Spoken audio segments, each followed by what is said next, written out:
show you'll ever need. We're visiting now with one Pete Sepp, who's with the National Taxpayers Union right there on Capitol Hill. We've all been focusing on the presidential election here. We got a couple more candidates in the last 24 hours, 48 hours. We're going to be having more candidates. But Pete, welcome to the show. And let me ask you this, because in my post-debt ceiling analysis, I've noticed something in the bill that says the House of Representatives and the Senate must go back to the appropriations process, and that's where they pass a bill for the Defense Department and a piece of legislation for the Education Department and the State Department and some of these unnecessary agencies like a Commerce Department that generates no commerce. But if they don't pass appropriations bills, all discretionary spending is going to be subject to an automatic 1% cut. That, to me, seems like a big concession by the Democrats. We're here just to talk about how positive, how negative, how this debt ceiling is going to impact the next election. I think Kevin McCarthy may have added some tools to the tool chest. Your read, sir. Yeah, I think he definitely has. I would use the analogy, I guess, that sure, there are things to quibble about in this package. It's not the greatest thing since sliced bread, but we got probably well over half a loaf here when it comes to being able to reduce federal spending and control its growth in the future. The immediate reductions in federal spending are going to be about $180 billion over the next couple of fiscal years. As you say, we're going to try to return to what's called regular order in the appropriations process. If that doesn't happen, you've got a 1% sequester, as it's called, and that savings can add up over time. In fact, we calculated that if all the parts of this debt ceiling deal work as they're supposed to, we're going to see $2.1 trillion in total savings over 10 years. If you break that down for a typical family, well, that's $6,200 per person, almost $16,000 per average-sized household. Okay, now, I got to interrupt you. Repeat those numbers, please. Those are phenomenal. Repeat those numbers yes, so we can make note.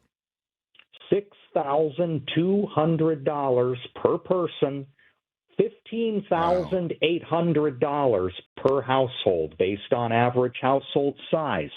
Now, is that going to solve our deficit and debt problem? No way. No way. It is way bigger than that. But this is the most progress we have seen towards slowing down this runaway train in the last 12 years. We'd have to go all the way back to the Budget Control Act of 2011 when Republicans in Congress secured promises out of then-President Barack Obama to try and slow that freight train down. And what do you know?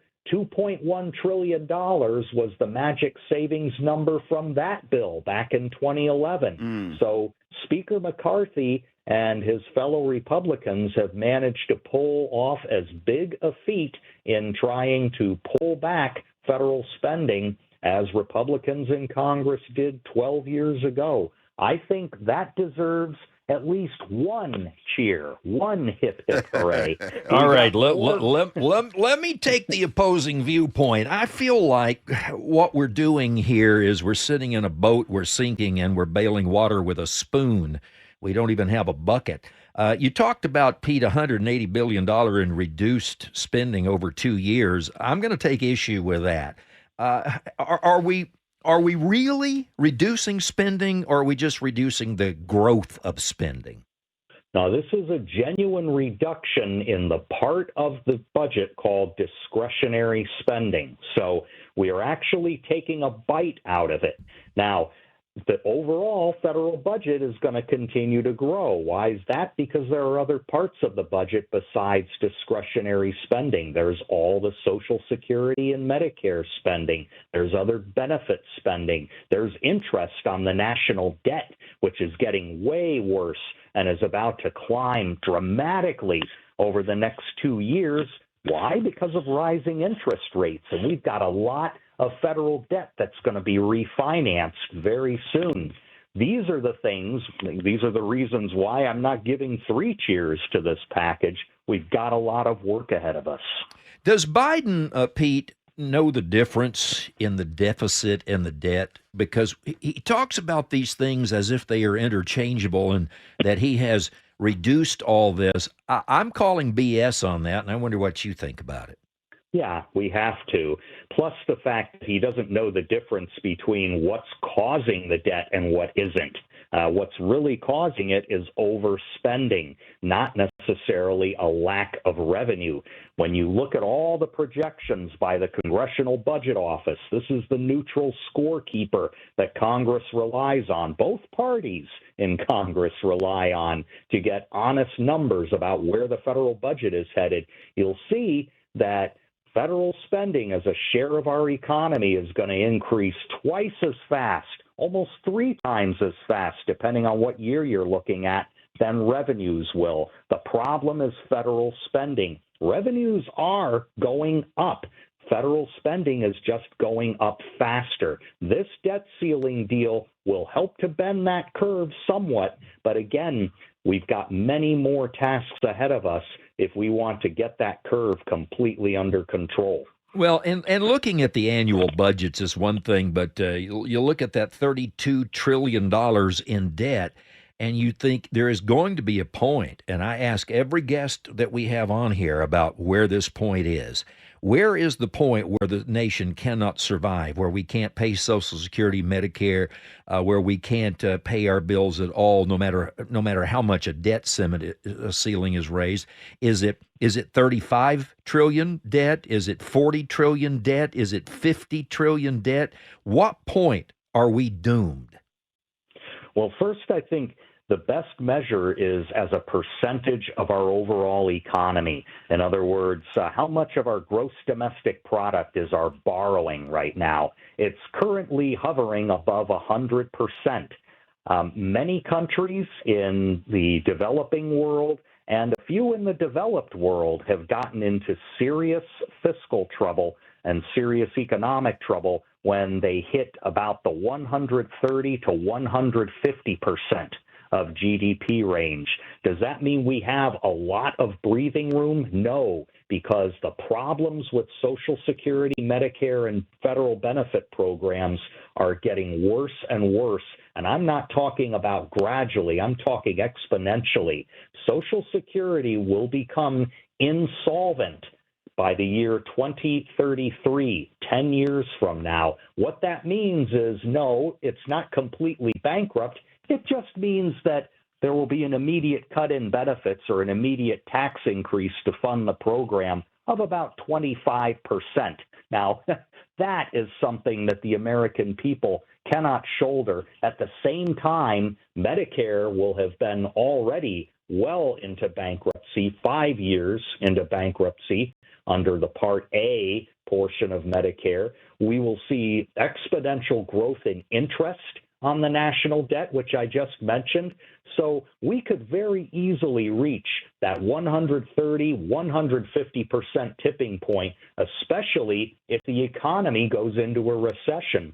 We could be looking at it in a few years. Well, aren't the 87,000 new IRS agents going to fix that by making sure that we, the people, pay our fair share and that corporations pay their fair share, as Biden likes to say? He likes to say that, but he's not going to get it. And one good thing that this debt ceiling deal did was bring the IRS's huge spending increase that they got in the Inflation Reduction Act under control. They were going to get $80 billion over 10 years under Biden's bill that he signed last year. Instead, we're looking at $60 billion. They gave it a $20 billion haircut. Not bad. But there's still plenty of money for the service to play around with. And the point is, we don't want them to play around with it. We want them to put some of that money into helping taxpayer services. And we all have to be realistic about throwing more money into a tax collection machine and what that does to our rights. We don't want to see that again. Okay, folks, we're visiting with President of the National Taxpayers Union, Pete Sepp. Pete, you and I have known each other for decades, hadn't seen you in forever. I remember coming to see our old friend John Beartooth out in Old Town Alexandria, God rest his soul, when I was a Capitol Hill staffer back in the 90s. And I'm going to ask you a question that I always ask, being the optimist to a fault on the show. You're going to wake up tomorrow in the nation's capital where your office is. What is Pete Sepp going to wake up optimistic about the future of our country tomorrow for? I'm going to wake up optimistic that we've bought ourselves some more time with this debt ceiling deal. The IRS has taken a bit of a haircut. The fact is, too, that we have some of the best minds, not only in my organization. I'm not among those best minds, but we've got a lot of them here. We've got a lot of them in other organizations working very hard to figure out the next steps we have to take to bring this under control, and we're going to do it. Well, I wake up optimistic because I know that if you said we bought ourselves 10 years and AOC says we're going to be dead in 10 years, so it won't matter. So I think we're all in pretty good shape. Pete Sepp, president of the National Taxpayers Union. Pete, thank you very much. Always a pleasure. Take care. You too.